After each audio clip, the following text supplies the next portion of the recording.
ঈদে মিলাদুন্নবী, কুরআন ও হাদিসের আলোকে বিশ্লেষণ।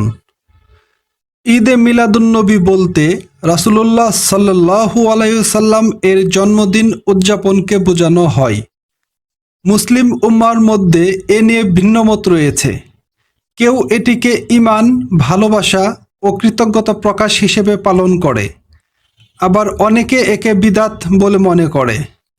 তাহলে প্রশ্ন হলো, কুরআন ও হাদিসের আলোকে ঈদে মিলাদুন্নবী কতটা গুরুত্বপূর্ণ? এর মাধ্যমে আমাদের কি শিক্ষা নেওয়া উচিত? এই প্রশ্নের সঠিক জবাব পেতে ভিডিওটি দেখতে পারেন। পবিত্র কুরআনের আলোকে। পবিত্র কুরআনে সরাসরি ঈদে মিলাদুন্নবী পালন সম্পর্কিত কোনো নির্দেশনা নেই। তবে রাসূল সাল্লাল্লাহু আলাইহি সাল্লাম এর জন্ম, জীবন ও রিসালতের গুরুত্ব স্পষ্টভাবে উল্লেখ আছে। আমরা জানি রাসূল সাল্লাল্লাহু আলাইহি সাল্লামকে সমগ্র বিশ্বের রহমত বলা হয়েছে।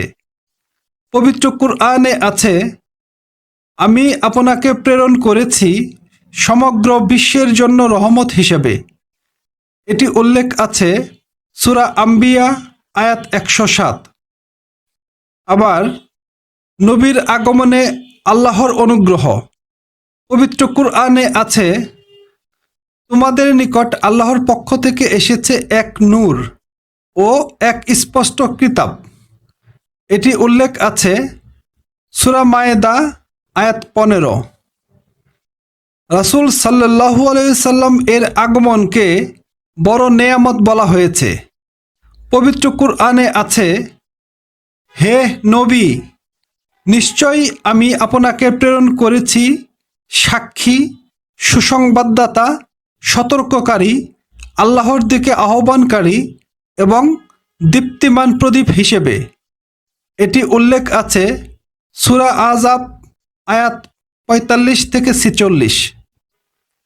এ আয়াতগুলি প্রমাণ করে যে নবীর জন্ম ও আগমন মানব জাতির জন্য মহা নেয়ামত। তবে জন্মদিন পালন করা আবশ্যক বা ঈদের মতো করা এমন কোনো নির্দেশ নেই। হাদিসের আলোকে। রাসূল সাল্লাল্লাহু আলাইহি সাল্লাম সোমবারে রোজা রাখতেন। রাসূল সাল্লাল্লাহু আলাইহি সাল্লামকে জিজ্ঞেস করা হলো, ইয়া রাসূলুল্লাহ, আপনি কেন সোমবারে রোজা রাখেন? তিনি বললেন, এটি সেই দিন যেদিন আমি জন্মগ্রহণ করেছি। এটি উল্লেখ আছে সহিহ মুসলিম গ্রন্থে। এখানে দেখা যাচ্ছে নবী সাল্লাল্লাহু আলাইহি সাল্লাম তার জন্মদিনকে বিশেষ সম্মান দিতেন, তবে তা পালন করতেন রোজা রেখে, আনন্দ উৎসব করে নয়। রাসূল সাল্লাল্লাহু আলাইহি সাল্লাম এর প্রতি ভালোবাসা ঈমানের অংশ। নবী সাল্লাল্লাহু আলাইহি সাল্লাম বলেছেন, তোমাদের কেউ প্রকৃত মুমিন হতে পারবে না যতক্ষণ না আমি তার কাছে, তার পিতা, সন্তান এবং সমগ্র মানব জাতির চেয়েও প্রিয় হই। এটি সহিহ বুখারী এবং সহিহ মুসলিম গ্রন্থে উল্লেখ রয়েছে। নতুন ঈদ সৃষ্টি করা নিষিদ্ধ। রাসূল সাল্লাল্লাহু আলাইহি সাল্লাম বলেছেন, আল্লাহ তোমাদের জন্য দুটি ঈদ নির্ধারণ করেছেন, ঈদুল ফিতর ও ঈদুল আজহা। এ দুটির পরিবর্তে অন্য কোনো ঈদ নেই। এটি আবু দাউদ এবং সহিহ সনদে বর্ণিত। তাই ঈদে মিলাদকে আনুষ্ঠানিক ঈদ হিসেবে মানা হাদিস অনুযায়ী সঠিক নয়। গুরুত্ব ও শিক্ষা।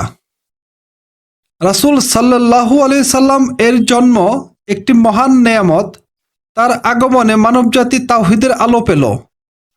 নবীর প্রতি ভালোবাসা প্রকাশ করা আমাদের ঈমানের শর্ত, তবে ভালোবাসা প্রকাশ করতে হবে তার সুন্নাহ অনুসরণ করে, নিজের ইচ্ছামতো নতুন প্রথা তৈরি করে নয়।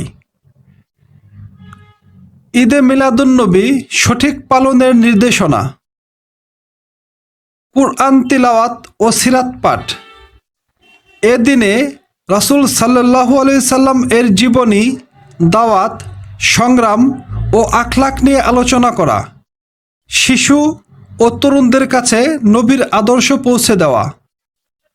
দরুদ ও সালাম বেশি বেশি পড়া। কুরআনে আল্লাহ বলেছেন, নিশ্চয় আল্লাহ ও তার ফেরেশতাগণ নবীর প্রতি দরুদ পাঠ করেন। হে মুমিনগণ, তোমরাও তার প্রতি দরুদ ও সালাম পাঠ করো। এটি উল্লেখ আছে সূরা আযাব আয়াত ৫৬। গুনাহ থেকে বেঁচে থাকা। অনেকে এ দিনে নাচ, গান, আতশবাজি, অপচয় ইত্যাদি করে। এসব ইসলাম সম্মত নয়। বিদাতি বা হারাম কাজ পরিহার করতে হবে। উম্মার ঐক্য ও ভ্রাতৃত্ব রক্ষা। এ দিনটি বিভেদ নয়, বরং ঐক্যের মাধ্যমে হওয়া উচিত। আলোচনা সভা, কুরআন হাদিসের পাঠচক্র, দোয়া মাহফিল আয়োজন করা যেতে পারে। আল্লাহর প্রতি শুকরিয়া আদায় করা।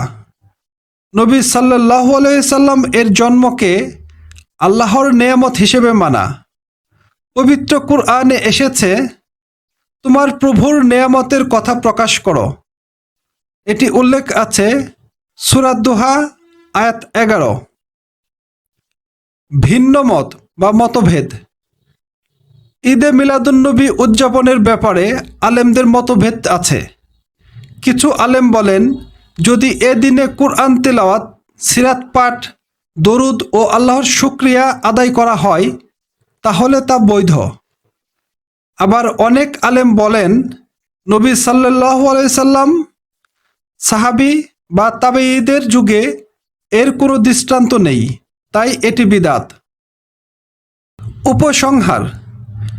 পবিত্র কুরআন ও হাদিসে কোথাও ঈদে মিলাদুন্নবী পালনের সরাসরি নির্দেশ নেই। ঈদে মিলাদুন্নবীকে আমরা ঈদ বানাতে পারি না। ঈদ বানানো বা উৎসব করা সুন্নাহর অন্তর্ভুক্ত নয়। তবে নবীর জন্ম একটি মহান নেয়ামত, একে অস্বীকার করা যাবে না।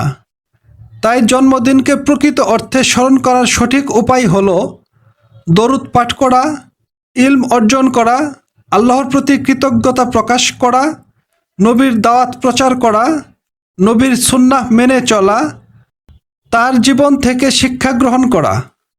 কারণ রাসূল সাল্লাল্লাহু আলাইহি সাল্লাম আমাদের জন্য সর্বোত্তম আদর্শ। এটি উল্লেখ আছে পবিত্র কুরআনের সূরা আযাব আয়াত নং ২১।